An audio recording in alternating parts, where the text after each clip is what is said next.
అటెళ్ళు ఆడుకో, అటెళ్ళు. ఈమె విషయం అమ్మకి తెలిస్తే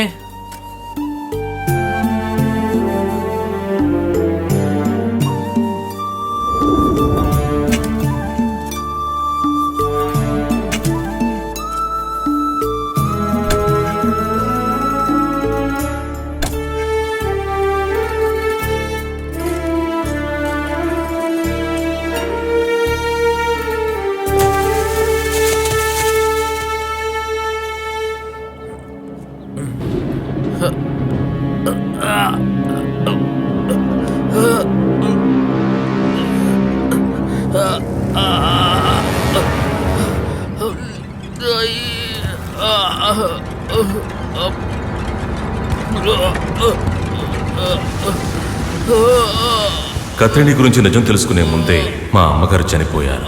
తర్వాత వెంటనే నాన్నగారు. ఒకరోజు మరణం వచ్చేది సహజం, శాశ్వత జీవించడం ఎవరికి సాధ్యం కాదు. పుట్టు చావు రెండు ఒకటే అనుకోవాలి.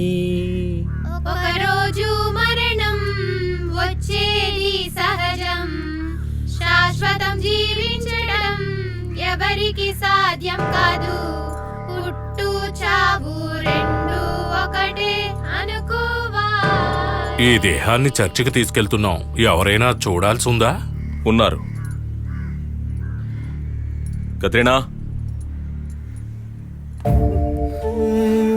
వెళ్ళు.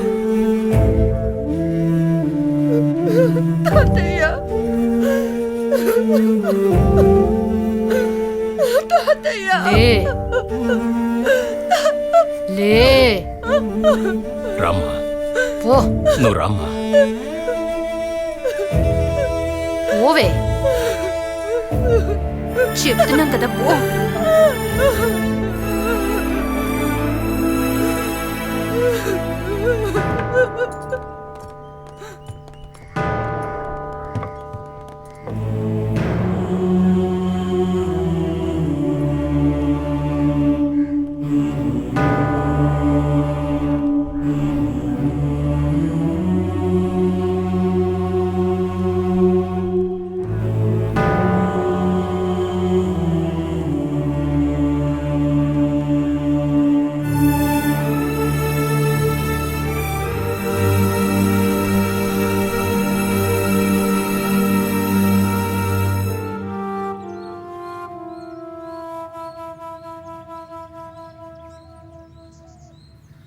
దీన్ని ఇక్కడి నుంచి పంపిస్తావో లేదో మేము ఇక్కడి నుంచి వెళ్ళాలా? తల్లిదండ్రి లేని ఆడపిల్లని రోడ్డు మీద అనాథగా వదిలేస్తే ఆ దేవుడు కూడా సహించడు. అయితే నా అమ్మతో చేసిన తప్పు అది సహించగలిగేదా?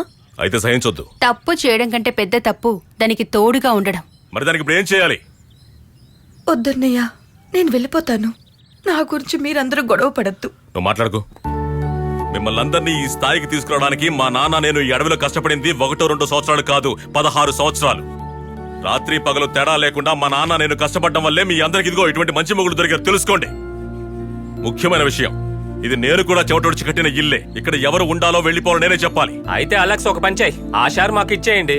నీకు రావాల్సింది దీన్ని పెళ్లి చేసుకున్నప్పుడు ఇచ్చేసాను కదా, 75 తులాలు. అలా 75, 100 అని ప్రతి ఒక్కరికి ఇచ్చేసాను. ఇంకా కావాలంటే ఇస్తాను.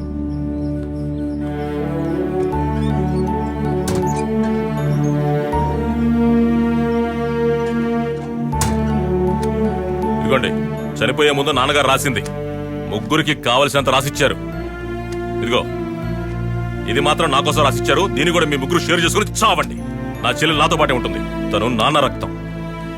మాకు వేరే చోట ఒక ఇల్లుంది. మేము అక్కడ సంతోషంగా ఉంటాం. వెళ్ళెక్కు, ఎక్కు.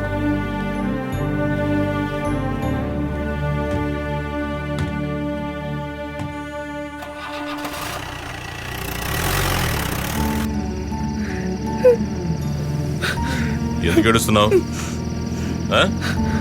నాన్నగారు కూడా వెళ్ళిపోయారుగా, ఇక్కడ నాకెవరున్నారు? మరైతే నేనెవరిని? ఇకపై తల్లైనా తండ్రినైనా అన్ని నేనే. ఏంటి, నువ్వెందుకు బాధపడకూడదు? ఏది చూడు, నీకు అన్నయ్య ఉన్నాడు, బంగారు తల్లి.